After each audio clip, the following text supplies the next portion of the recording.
ओम शांति। Good morning. हमारी life की दिनचर्या में कुछ ना कुछ ऐसे मोड़ आते हैं कि हम कहते हैं कि आज मन बहुत उदास है, आज मन बहुत खुश है। तो उसका कारण क्या है कि हम बहुत खुश क्यों हैं, उदास क्यों हैं। छोटी छोटी बातें ऐसी हो जाती हैं कि कभी मन इतना खुश हो जाता है और कभी मन इतना उदास हो जाता है। हमारी एक रस स्थिति क्यों नहीं रहती है। हर कोई चाहता है कि मैं खुश हूँ तो खुश ही रहूँ, दुख आए ही ना, हमेशा मैं खुश रहूँ। देखो, ये संसार ही ऐसा है, इस दुनिया में हम सदा खुश रह ही नहीं सकते हैं। हाँ, एक बात है, जैसे आपके आगे कोई परिस्थिति आई है, कोई हलचल आई है, अगर आपको मेडिटेशन करना आता है और परमात्मा को अपना साथी बना रखा है तो आपकी हर परिस्थिति, हर दुविधा हल, उस हर समस्या का हल आप कर सकते हैं। नहीं तो हम क्या करते हैं, ज़्यादा टेंशन ले लेते हैं, छोटी छोटी बातों की हमारे पास टेंशन है।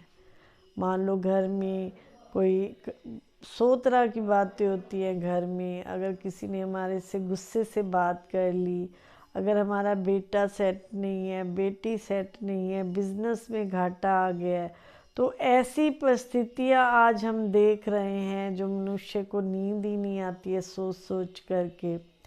लेकिन हमने देखा है, बाबा हमको ये 2 बातें पक्की कराते हैं कि बच्चे, एक तो साथी परमात्मा को अपना साथी बना लो और दूसरा साक्षी होकर के देखो।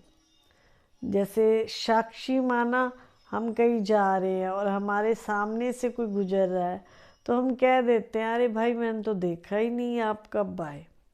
तो ऐसे परिस्थितियां तो आएंगी, परिस्थितियों को देखते हुए भी हम ना देखें, ऐसे रास्ता क्रॉस कर जाएं।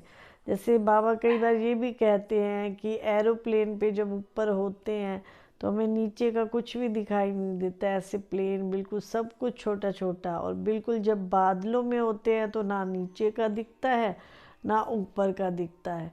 तो ऐसे साक्षीपन की जो अवस्था होती है तो हमें संसार की कोई भी बातें, ना किसी की बातें फील होती हैं। बड़ी से बड़ी परिस्थिति भी आ जाती है तो भी हमें ऐसे लगता है जैसे है ही नहीं परिस्थिति हमारे आगे। क्यों? क्योंकि हम परमात्मा की गोद में बैठे और साक्षी होकर के देख रहे हैं। साथी किसको बना दिया? साथी हमने भगवान को बना दिया, तो वो हर बात का वो जिम्मेवार हो जाता है कि इस बच्चे ने अपनी पूरी जिम्मेवारी मुझे सौंप दी है। तो कभी भी घबराओ नहीं, छोटी छोटी बातें होती हैं तो। और एक जो है, हम जैसे छोटी बात को दिल पे लगा लेते हैं, किसी ने कुछ कह दिया वो भी दिल पे लगा ली, तो हमारे मन की स्थिति ऐसी बन जाए, जो कोई कुछ कह रहा है तो भी हमें कोई असर ही ना हो कि ये हमें कोई कुछ कह रहा है। इतना मन हमारा पावरफुल बन जाए। वो तब बनेगा जब इसमें थोड़ा थोड़ा ज्ञान का अमृत रस रोज डालेंगे। उस अमृत रस से हमारा मन रूपी बर्तन जो है साफ होता जाएगा।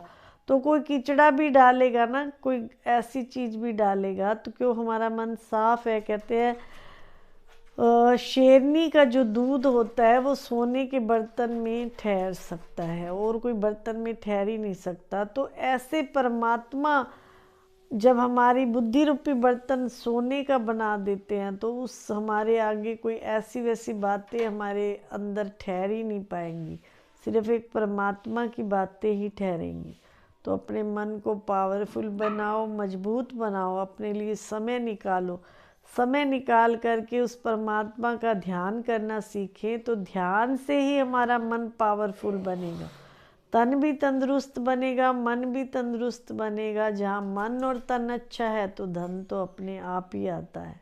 तो अपने मन को खुशनुमा बनाने के लिए सिर्फ 2 बातें अपनाएं कि मेरा साथी ईश्वर है, और हर सीन को हम साक्षी होकर के देखते रहें कि जैसे आई है और चली जाएगी। आई है जो बात अब भी है, थोड़ी देर पहले, वो 2-4 घंटे के बाद थोड़ी रहेगी, वो चली जाती है। तो इसीलिए कभी भी अपने मन को उदास नहीं होने दें। उदास होना माना इस 5 विकारों रूपी माया का दास बनना, सदा अपने आप को खुश रखे। ओम शांति।